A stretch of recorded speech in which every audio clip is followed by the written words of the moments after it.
سیدنا نعمان بن بشیر رضی اللہ تعالی عنہ سے روایت ہے کہ نبی کریم صلی اللہ علیہ وسلم نے فرمایا دعا عبادت ہے۔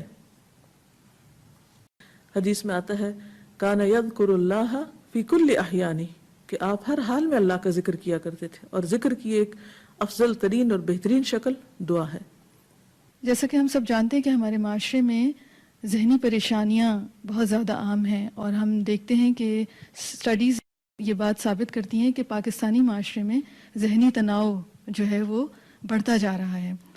کیا آپ یہ سمجھتی ہیں کہ دعا کے ذریعے سے اس ذہنی تناؤ کا جو ریشو بڑھتا جا رہا ہے اس کو کم کرنے میں کوئی مدد مل سکتی ہے، یا ایک یہ پاورفل ٹول ہو سکتا ہے اس سارے سینیریو کو بہتر بنانے کے لیے؟ جی یقینی طور پر، اس لیے کہ ہم دیکھتے ہیں کہ قرآن پاک میں اللہ تعالیٰ فرماتے ہیں الا بذکر اللہ تطمئن القلوب، سنو اللہ کے ذکر سے دلوں کو اطمینان ملتا ہے۔ جیسا کہ ہم جانتے ہیں کہ ہمارا وجود محض ہمارے ہڈی گوشت پر ہی مشتمل نہیں، بلکہ ہماری روح کے بھی کچھ تقاضے ہیں، اور ہماری روح اس بات کا تقاضا کرتی ہے، ہمارے اندر کی فطرت اس بات کا تقاضا کرتی ہے کہ ہمارے سامنے ایک ایسی ہستی ہو کہ جس کو ہم اپنا ہر دکھ سنا سکیں، جو ہماری ہر طرح سے مدد کر سکے، جو واقعی طاقتور ہو، پوری قوت والی ہو۔ تو یہ کمی کون پوری کر سکتا ہے؟ انسانوں میں سے تو کوئی نہیں کر سکتا، مخلوق میں سے تو کوئی نہیں کر سکتا، یہ صرف خالق ہی ہو سکتا ہے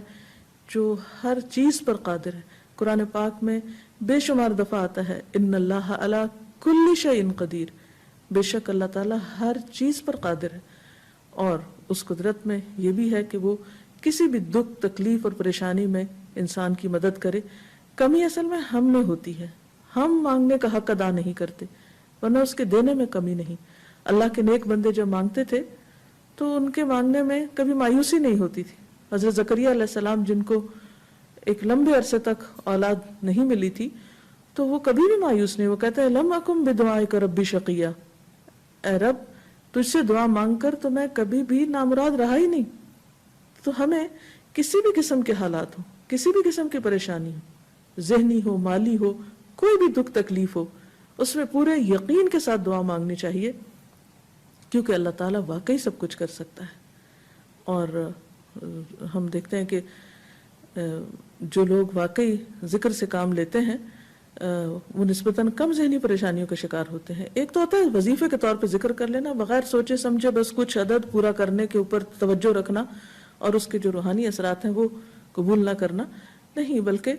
اس میں جیسے قرآن پاک میں آتا ہے وَاسْتَعِینُوا بِالصَّبْرِ وَالصَّلَاةِ، صبر اور نماز کے ساتھ مدد لو۔ حدیث میں آتا ہے اذا حزبہ امر فزع الی الصلاۃ، کہ جب کوئی مشکل وقت آتا فوراً نماز کی طرف لپکتے۔ یعنی صرف بیٹھ کے بھی آپ دعا کر سکتے ہیں، لیکن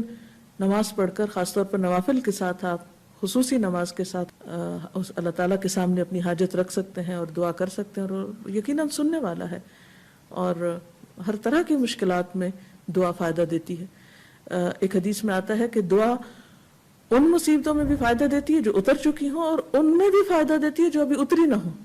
یعنی آنے والی مشکلات اور مصیبتوں کی بھی پیش بندی دعا سے ہو سکتی ہے۔